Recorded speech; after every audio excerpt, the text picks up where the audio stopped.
The unsurpassed, penetrating, and perfect truth is seldom met with, even in 100,000 myriad kalpas. Now we can see and hear it. We can remember and accept it. I vow to make the Buddha's truth one with myself. Homage to the Buddha, homage to the Dharma, homage to the Sangha.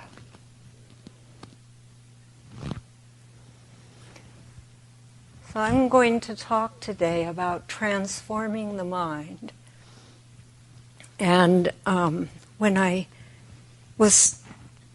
knew this was the subject I wanted to talk about, and I also knew this was the Parinirvana weekend, and the ceremony, and I thought, oh no, I still want to talk about transforming the mind. It just came up, that's a good topic. But then last night when we did the Buddha's last teaching, there were all kinds of things he was saying that I'm talking about in my talk. So I thought, oh, okay, good. This is all right. We're all on the same page. So many years ago, I was in Montana, and my husband and I were in our backyard with our 2-year-old daughter, and we had some friends over, and we were having a picnic, and we were talking about the Dharma. And I had just read Suzuki Roshi's Zen Mind, Beginner's Mind. And so I quoted from it about where he said, when the atom bomb strikes, we must be one with the atom bomb. Wow, that was just great. So I quoted that. And about a minute later, my daughter came running up, and she had mud all over her brand new dress. And I got up, and I was grousing about it and getting her ready to go back to the house so I could clean it off. And my husband said, wait a minute. He said, I thought you were just talking about being one with the atom bomb. And I said, quite prophetically, oh, it's the big stuff isn't a problem. It's the little details that I have trouble with. And that's still true for today. So that's why this came up. So actually what I want to talk about, because transformation of anything is a huge topic, but I want to focus today on our daily moments of transformation, because I think they're very precious, and they give us the strength to then deal with the bigger things. Why bother about trying to transform our mind? What's the point? Is it hopeless? I mean, what does it do? What's the point of transforming our minds?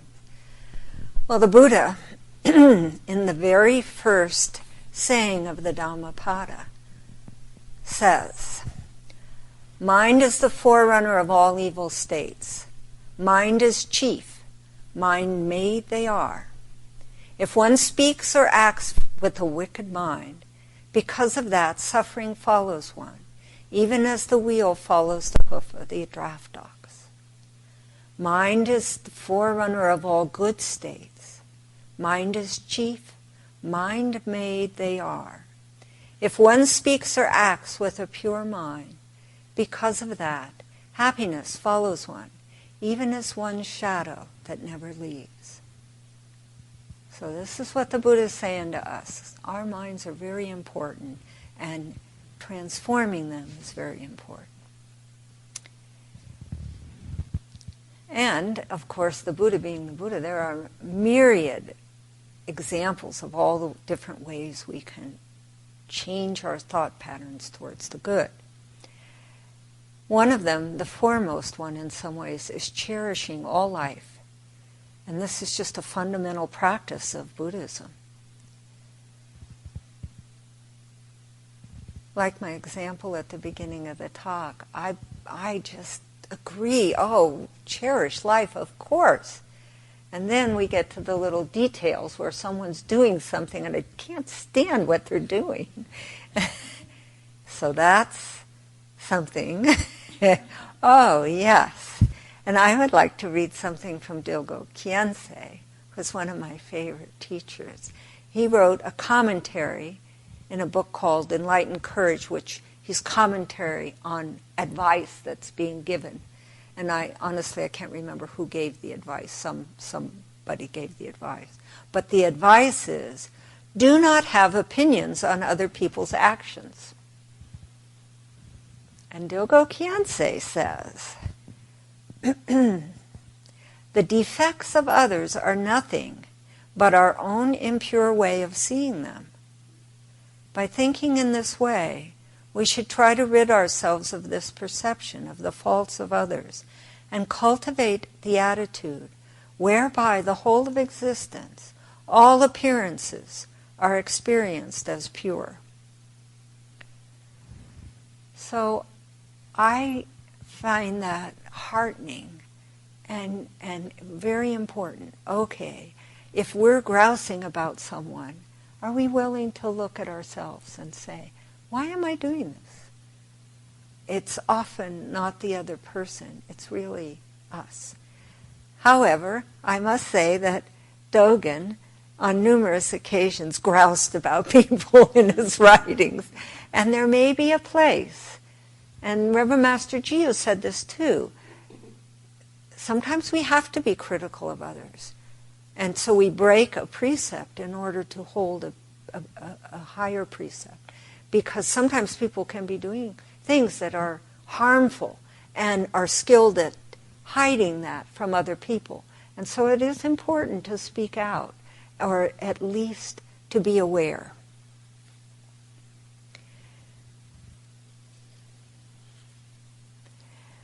As the Buddha said, thoughts matter because they lead us to do good or not to do harm.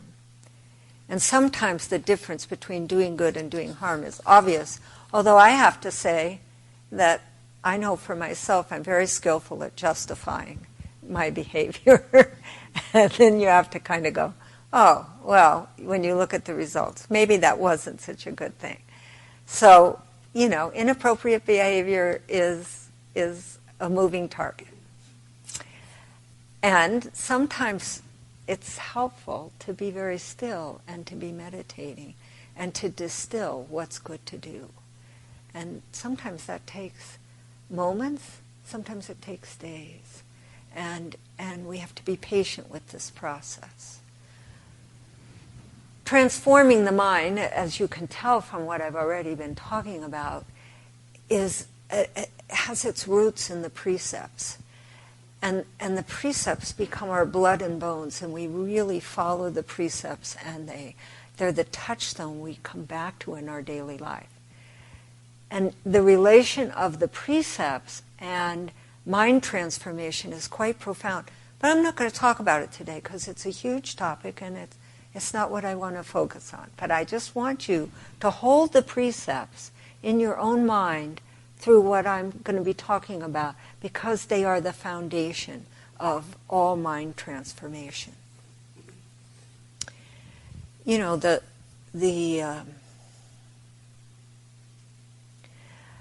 precepts are really the conduct of Buddhas. And so we want to act, we long to be as a Buddha. We start training that way. And it's just really important to hold that in mind, that we're trying to bring our thoughts to the conduct of the Buddha. The truth of the matter is one cannot have wisdom without compassion. And that compassion, deep compassion, that's what the precepts are. They're the embodiment of compassion. So this is where we're working.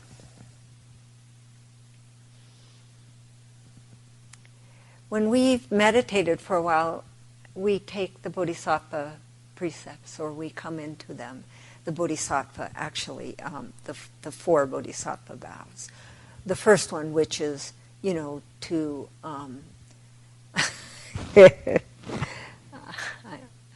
is to save all sentient beings. I'm laughing because I couldn't remember it. But anyway. There is a concept in Buddhism about developing the bodhicitta, and the bodhicitta is the wish. It's the wish to attain enlightenment, to become enlightened in order to save all sentient beings. And the enlightenment of the Buddha, you think about it, 2,500 years ago this person attained supreme enlightenment, and we're still being helped by his teaching 2,500 years ago. And when you look back in history, nobody has a record like that. You know, I mean, you know what I'm saying? I mean, it's like it profoundly impacts people's lives to train ourselves. The Dalai Lama says it's the most important vow, the most important aspiration. So our actions start from our thoughts. Our thoughts matter. They are incredibly important. And I'm going to read you from Buddhist writings the scripture Brahma's Net, which is full of hints and very clear instruction on how to transform your mind, by the way. So, it says, when the disciple's heart and mind awaken to the fruits of contemplation, he abides within meditation. Shimmering, shimmering, his heart sees truth, and his mind meditates within its unbounded immaculacy. When he gives rise to mindfulness and meditation, he penetrates into a contemplation of his intentions, which begets a desire to help all sentient beings. So intentions are critically important. They are, as someone has written, they are the sole creative force in the universe, is our intentions. So not something casual here.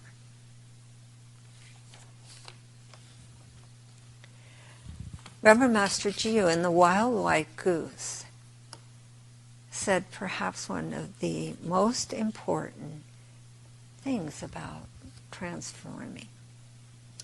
This was when she was in Japan. She was at an all-male monastery, and she was a female. So she was under a lot of stress and strain trying to understand this strange culture for her, different, very different than how she had processed things. And she said, she wrote in her diary, the only thing I can do in order to learn anything is to accept in blind faith everything that is happening to me, believing that it is for my good, whatever it may be. If I do anything else, then I will always be saying that this person's good and that one's bad. I am here to get beyond the opposites. I can say from my own experience, she wrote in her footnote, by the way, that this statement was probably the most important sentence in the whole book she wrote. And if you know The Wild White Goose, it's a big book. So, but I can say from my own experience, having read The Wild White Goose when I was a young lay person in Buddhism, and over and over again I came back to that sentence of trying to learn to take things for the good. And it is incredibly important. It just changes everything. Because, let's face it, conditions are what they are, and people react to our conditions. We react, we want them to be different, we get mad at how things are. We're bumping into this all the time. And this 180-degree view of looking at it, well, this is for my benefit, changes everything. It just opens us up to a very profound thing of what is going on. And I can say it's not easy to do, and it takes a lot of work, but that it's a wonderful thing, and that it's a really important practice. Now, I'm not also saying that terrible things don't happen, because they do, but we work on seeing them for our benefit, seeing the good, seeing the compassion that runs through them.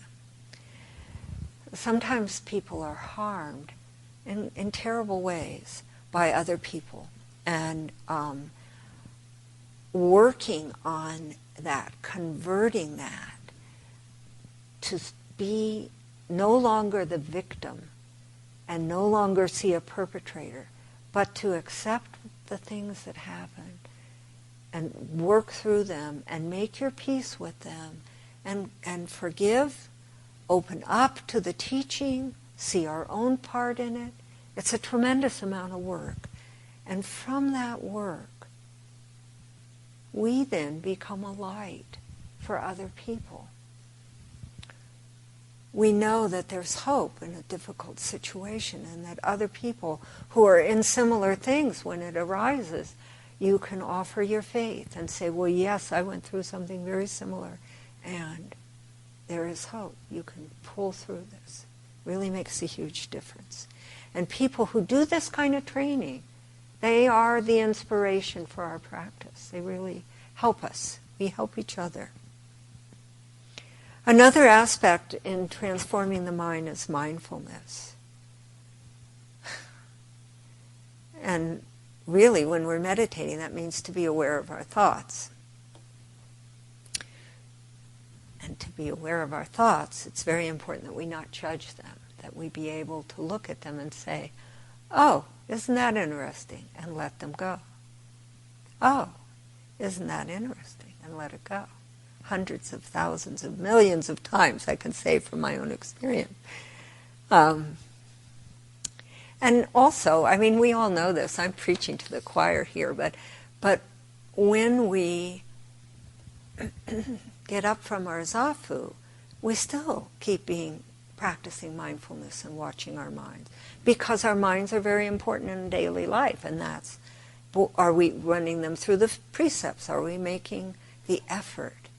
And when we start practicing mindfulness in this way, mindfulness isn't about learning how to eat your food correctly, or, you know what I mean? There's this mindfulness, oh great, you can just be mindful and life will just be a breeze because you're paying attention. But no, it actually takes effort, because what you're really doing is looking at how you're reacting to stuff and saying, oh, look at that. I just said, oh, I wish that person would shut up. Oh, look at that. That's all. We don't have to make it different. We just have to start seeing it, because then we start noticing the patterns in our mind. And there are some real fundamental basic patterns in our mind. Anyway, when we sit, as we all experience at some times, especially in the beginning, but when we sit, meditation is very different than the peaceful, mellow thing that people talk about for meditation. Oh, you're uptight.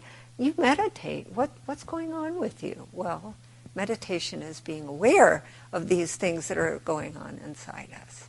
And Dogen says in Rules for Meditation that when he's describing meditation, he says, as neither trying to think nor trying not to think, just sitting with no deliberate thought is the important aspect of serene reflection meditation. So that neither trying to think nor trying not to think, and that no deliberate thought, is the plumb line of daily practice. I've come back to that over and over again. All my years of training, boy, I don't understand that. I've got this crazy mind that's going on. Oh no, yeah, come back, over and over and over again. And I think that I know for myself, it teaches me steadfastness and patience when I train with my mind. And also, transforming the mind offers hope. Although I must say that this practice, I've been at this practice for a long time, and I have a quieter mind than it used to be, but I still struggle with the same mind that's going and agitated or miserable or fear or worry and that's not, well, I would love to not have those things. But I also see the benefit of them, that they are showing me that things haven't been cleansed, that I am still working on this, and that there's this opening up to the things that are within us that is so important. Sometimes I wake up in the middle of the night, and I wake up and my mind is in a state of worry or fear. So first of all, I just watch it. I just, okay, all right. And then sometimes I ground myself in my breath, and then I do that for a while, and then sometimes I say the metaverse, which I find very helpful, to go and offer loving kindness to ourselves, and then we offer it to maybe the person we're worried about or afraid about the situation. And then I just keep going. I just keep offering metta to every person and situation I can think about. And it feels a lot better after a while. It's certainly better than listening to my but supposing it still doesn't work, then sometimes I find it helpful to get up and just sit and just say, okay, I'm going to be with you. There's something going on. I'll be with you.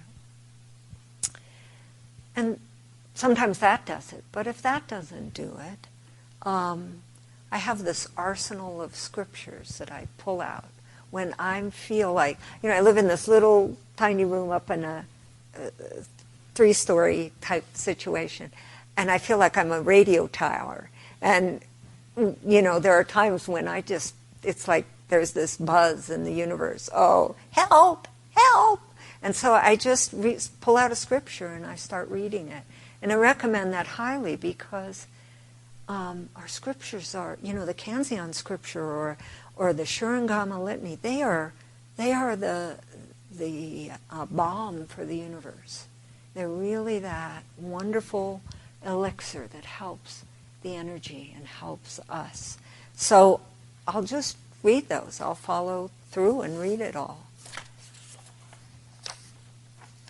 And that often helps because I think, we kind of think, the me thinks, I need to fix the situation. I need to resolve what's going on. And yet, oftentimes what the situation needs is our faith. That we just have faith in the person or the situation, that they have within themselves the means to work it through. And that all we have to do is offer merit. And when we offer that merit, that's all it needs. Then we can let it go. It's less about us having to get involved in solving it. Reverend Master Jiyu used to describe meditation as sitting still by a bridge, sitting underneath the bridge, in a sense. And the traffic would be going on above. And that was the analogy for our thoughts. And I never got that one. I knew what she was pointing to, but I could never sit still. I was always going up, hitching a ride, catching, driving. I was 50 miles away before I went, oh, yeah, I'm supposed to be meditating. And then I'd come back. So it's just, being still is just really hard. It's hard for me physically. It's hard for my mind. Okay, well, fair enough. We'll try. All right, so somebody suggested I count my breaths, and maybe that would solve it. But it didn't. Counting the breaths was not. I was still counting the breaths and going down the highway. I once went to spiritual counseling when I was a layperson with a monk, a senior monk, of course, and I said to him, I could meditate if it wasn't for my mind. And he replied, leave your mind alone. And I went, oh. And that helped for a while. So it does help to leave our mind alone. However, I have a very strong mind. It does calisthenics. And I never have forgotten the saying, this very mind is Buddha. So I don't hold that because I would say over the years what I'm learning is that I can make peace with this mind. It's not about my changing it. It's about my making peace with it. And it's teaching me wonderful things to come back over and over again. And it's a most difficult situation that actually has the good, which is what Reverend Master Jiyu was saying. See the good in the thing, because it does. It's changed my mind. It's changed my, I don't want to say what it's changed, because my mind, in one sense, hasn't changed, but it's changed my relationship with it. And I think it's really important that we not tell our minds to shut up. That's for me anyway, because I think we miss this opportunity of getting to know deeply who we are, in a sense. And I don't like the process, I have to tell you that. I wish I could just sit and be quiet. Never a specialty of mine. But in some ways, it's like I've never been on a bucking bronco in a rodeo, but nevertheless, I imagine that my mind is like that, and that I am just hanging on. And sometimes, this doesn't happen all the time, but sometimes it's in a force. And you just hang on the horse, you let it buck for a while, and if you fall off, you try not to get kicked, and you wash the mud off your face and stuff, but eventually you just stay on and things calm down. And I have to look at it with kindness and compassion. And if I say to it, well, why are you doing this? Why are you back? Why is this agitation here? And then I just sit with it. The mind becomes a tool. And it's a tool to look deep, deep inside myself. And it's a tool for trusting that I can go deeper. I think it's helpful when our minds are quite agitated to go to the start of the agitation, go to that first moment. I have to say, in all honesty, sometimes it's 10 minutes before I realize, oh yeah, I was going to look at the first thought. So, okay, I come back, and then I look at the thought. I try and catch it sooner. What is a thought, really? It arises, it abides, it passes. It's fundamentally empty. And it's our habit to string them together and to project them. We're great at it. Master Hua has a beautiful quote, and I like it. He basically is talking, it's in his commentary on the Shurangama Sutra, and he said, why don't people become enlightened? It's because they let themselves be distracted by illusory objects of perception. That's me. They are under the influence of their perceptions of objects and cannot gain control over them. But you don't have to comply. You don't have to be under their influence. And I take that that's what I'm working on. Over and over and over again, I keep trying to take that as my mantra. Oh, I don't have to be under their influence, under their control, which actually brings up something that's really important in mind transformation, is that we don't have to believe our minds. Sounds so simple. Oh yeah, I've worked so hard at that, trying to remember not to believe your mind. But anyway, we don't have to believe our mind. We just have to open to what's going on and just be with it. We all have that potential.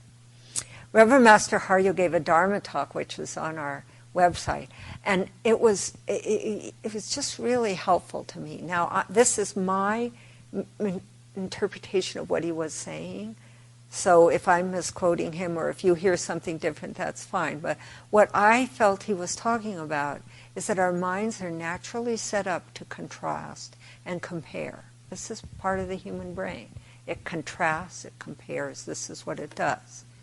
So that we are always doing in the mind is creating a reality that based on that contrast and compare. And that to figure stuff out, our minds move, that there's a movement. So through meditation, we begin to realize that our experience is not truly what is.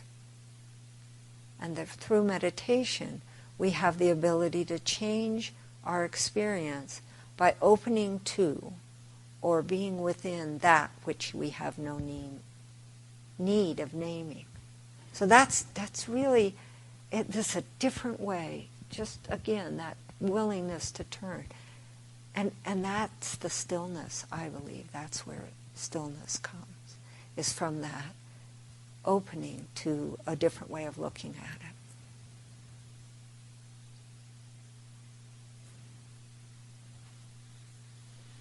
When I first, recently I was sitting with, well, why is my mind so active? Why do I project? Why is this? And I don't think you have to necessarily find the source. There's a saying, when you get to the source of the Yellow River, it's always impure or something like that. I can't remember that exactly, but it isn't about getting to the source. But what came up was a very helpful thing, because I remembered being a child, was probably about 10 or 11, and I started making up stories. I can remember doing that. I lived in a very combative, chaotic, excitable, argumentative family that had a lot of alcohol running through it. And so I realized, I saw that child, that little kid, making up stories so that they could have control over the world, and that things could turn out all right, and that it wasn't messy, and that everything was safe. So I can see why that little kid did that, started that process. And there was a pure intent. But of course it's diluted because we cannot control situations. We can't make everything safe, or not in the way we're thinking about it. So the point of that is that same intention is there, that I want things to be okay. There's that wanting. And that I just have to recognize that it can't look out for that. We cannot control our conditions. We have to look in and find that safety within our own hearts, because that is where we're safe. That is where we're all right. And that's what we have to go back to. And to recognize that when we're frightened by how things are, that it's visceral. We're feeling this in our bodies. Our bodies are afraid. And that's okay. It's just looking in the wrong place for the freedom from that. It's about our selfishness, fundamentally. It's about the me, creating the me, trying to hold the me that will be all right, rather than entrusting ourselves to what is. And that's the critical aspect of the change. When I look at the me, I have to say that something came up recently. I had a mind state going on, and I took refuge with someone about it. And I felt much better, and I was really glad. Okay, all right, I resolved it. And then the next day, the same mind state came up, and it was just like I was. And I went, okay, well, why are you back? What's going on? Why have you come back? And what came out was that I was trying to control conditions with the very purest of intent. Oh, this was working. Why was someone changing it? It was all fine. And I had to say, oh no, I'm trying to control this. There's a me there. And I can't insist. The conditions go my way. And when I thought about that, I realized, insist, eh? Well, maybe you can remember insist starts with an I. So when we're finding ourselves insisting, just remember it starts with an I. There's a me there. And we can hold that lightly and start letting it go. And I think that that's a really important thing, that we learn to let it go. Hold it lightly and let it go. That we don't have. What does Uchiyama titled his book, Roshi Uchiyama, Opening the Hand of Thought. I just love that title because I have this immediate mental image of somebody with their hands open. And we let all those thoughts go. They just let them go. They aren't real. They're not. They're empty, fundamentally. And it holds the me in a very light way.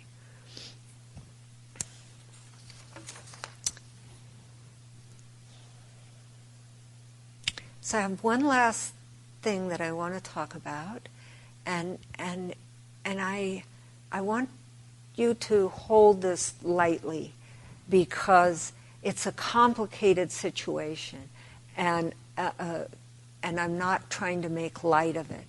But I have observed, and I've experienced this myself, we can be stuck or suffering with something, and it can be significant. And how does transforming the mind come into a more difficult situation? Someone we love no longer loves us, and they're divorcing us. Someone has died or committed suicide. There can be some really painful situations where there's not a happy, easy way of dealing with it. And yet one of the things I've actually experienced this myself is I think it's very important that we not stop loving, because that's what's actually causing the suffering, is the stopping of the love. If we have someone and they've committed suicide or they die, there's this incredible wrenching that goes on. But we can still love them. We never stop loving them. When someone's an addict, maybe we can't hang out with them, but we can still love them. And that is so helpful to me because it opens us up to really to the unborn, to our inner connection that we have with all beings. And I'm not trivializing and saying, oh, well, so-and-so died. Oh, well, you don't have to grieve. No, I'm not saying that. It's a real process. But to aid the process is to keep the love flowing. And that is really an important aspect of training. And sometimes it takes lifetimes to resolve something. So we can't resolve it in this grasp, in this life.